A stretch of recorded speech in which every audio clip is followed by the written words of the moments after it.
In this tutorial, I'll deal with the subject of freehand masks.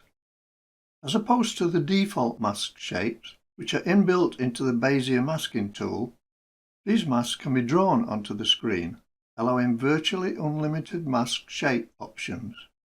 The mask shape can also be changed over time using keyframe animation.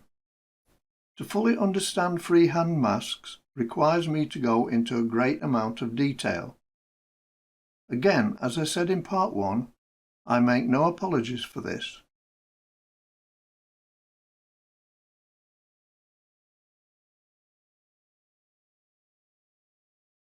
Freehand masks require a different workflow. In this section, I'll show how to draw one and how to manipulate it.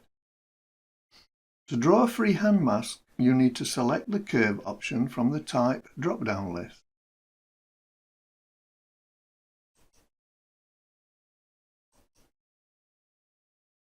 This adds 2 checkboxes and a drop-down list and disables other parameters.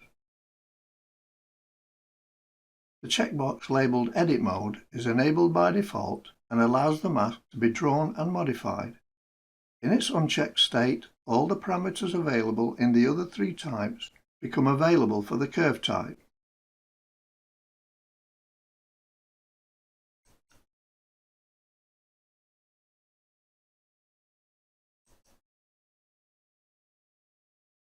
The Animate Curve checkbox enables animation for the mask curve. I'll deal with animation later.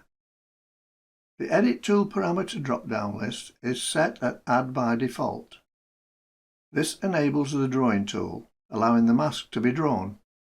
I'll describe the other tools after I've drawn the mask. I'll draw a simple mask first. I do this by first moving the mouse over to the preview window. The cursor changes to a pen with a plus sign. The mask isn't drawn in the normal sense of the word. I have to click and release, which places a node where I clicked. I then move to another part of the preview and click again.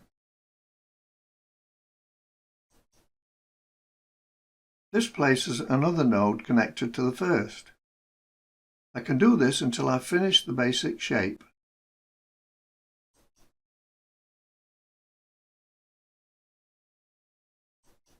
To complete the shape, I click on the first node.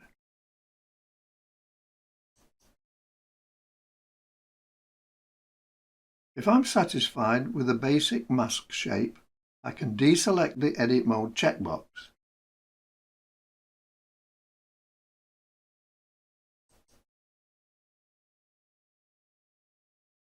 This exposes all the manipulation parameters and allows the basic shape to be resized, rotated, feathered, etc.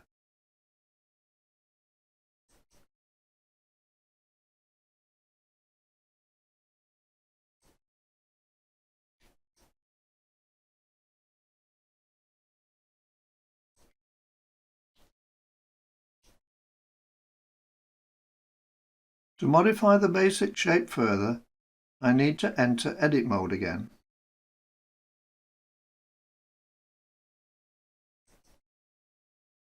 Now I'll describe the other edit tools.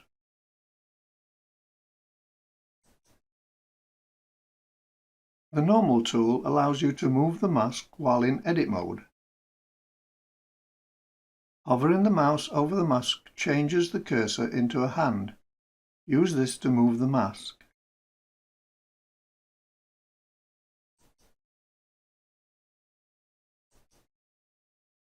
The Delete option allows deletion of nodes. Move the mouse over the preview, not over the mask, and the cursor changes to a pen with a minus sign. Hover the pen over a node center circle and it will turn blue. Click on this and the node will be deleted. Something to be aware of. While using the curve type, don't use the undo function to undo anything you've done.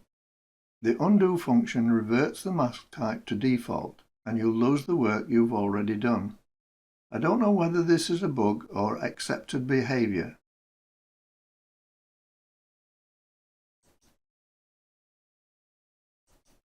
The split option allows more complex manipulation of the mask.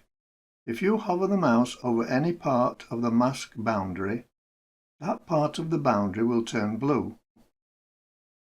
Clicking here will create a node with two lines either side of the node, which are terminated by small circles. These two lines are called Bezier handles. The node can be dragged like any other node. This creates a curve with a node at the apex. The Bezier handles can be moved to create various degrees of slope either side of the node.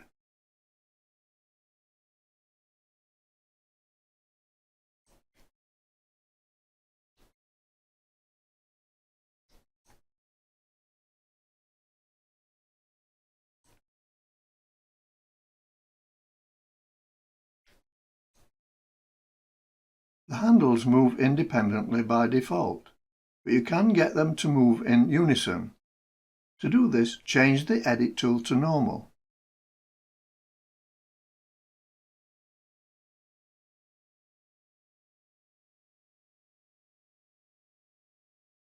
Be aware though that clicking on a Bezier handle in this mode will revert the handles to equal and opposite.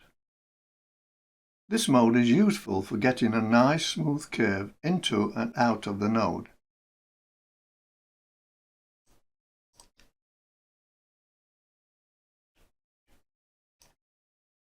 Mask boundaries can also be manipulated in normal edit mode. Hover over a mask boundary line until it turns blue, click and drag. This creates a curved boundary section. Doing this creates Bezier handles on the two nodes at the ends of the boundary line. These can be manipulated to change the shape of the curve at these nodes.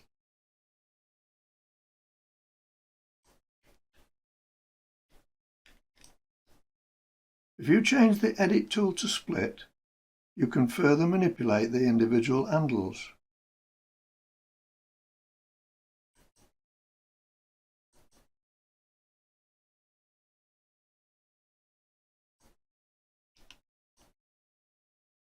Another way of creating Bezier handles on a node is to hover the cursor in split mode over one of the small circles attached to a node until it turns blue.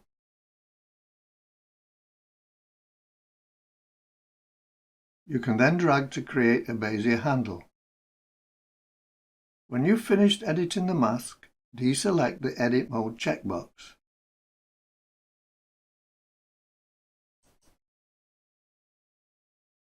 As with a normal mask, you can animate its size, location and rotation, etc.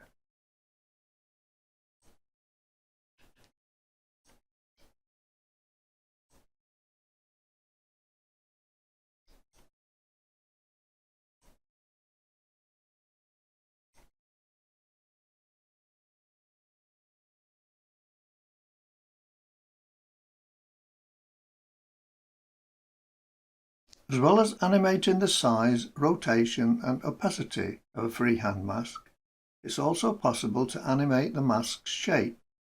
To demonstrate this, I've already drawn a simple freehand mask. To change the shape of a mask over time, I need to animate the individual nodes of the mask.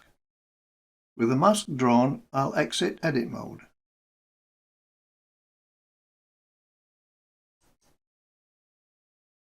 This will expose the Animate Curve checkbox, which I now check. The keyframe controller now appears at the bottom of the UI. With the playhead at the start of the event and the sync cursor enabled, I now recheck the Edit Mode checkbox. I'll move the playhead to a suitable time, say 2 seconds. Don't forget that the time value in the keyframe controller is with respect to the start of the event.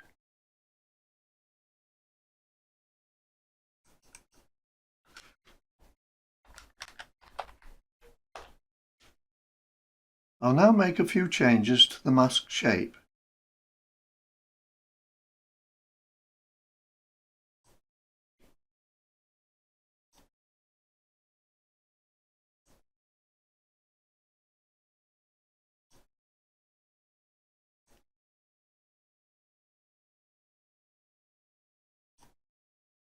Don't worry if you can't see any keyframes. I'll now exit edit mode.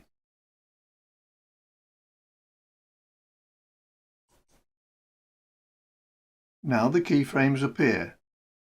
I'll just play the timeline so you can see the animation so far.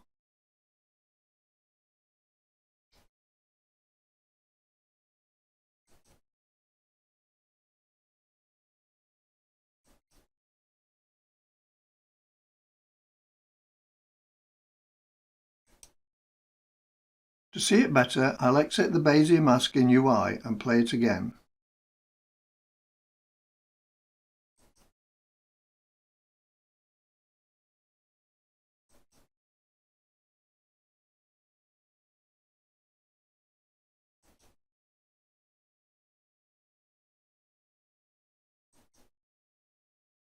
I'll make some more changes at the 6-second mark.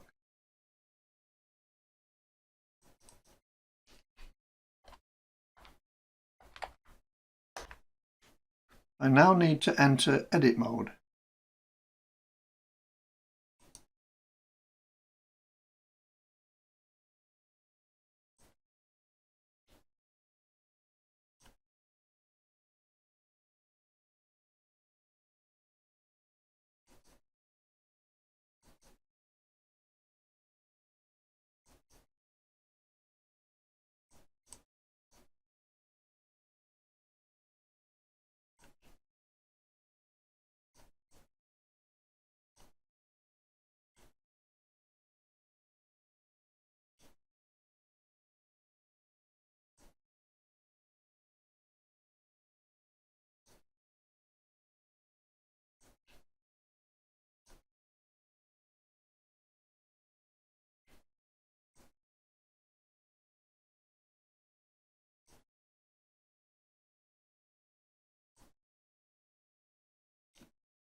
Finally, I'll go to the 9 seconds mark and make some more changes.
Before finishing, there's one more aspect of keyframe animation that I should mention.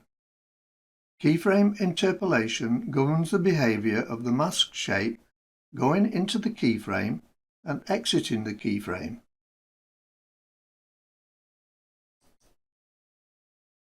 In the keyframe controller section, if you scroll down to the bottom, there's a parameter labelled curve, suffixed with a number.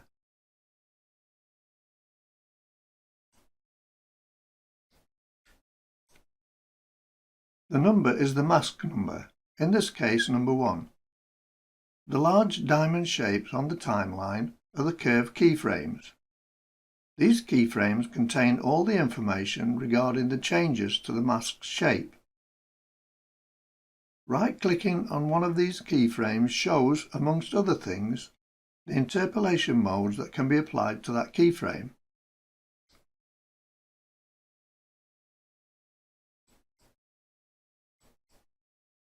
The default mode is linear fade, which should suffice in most cases. However, selecting another mode will change how the curve behaves at that keyframe.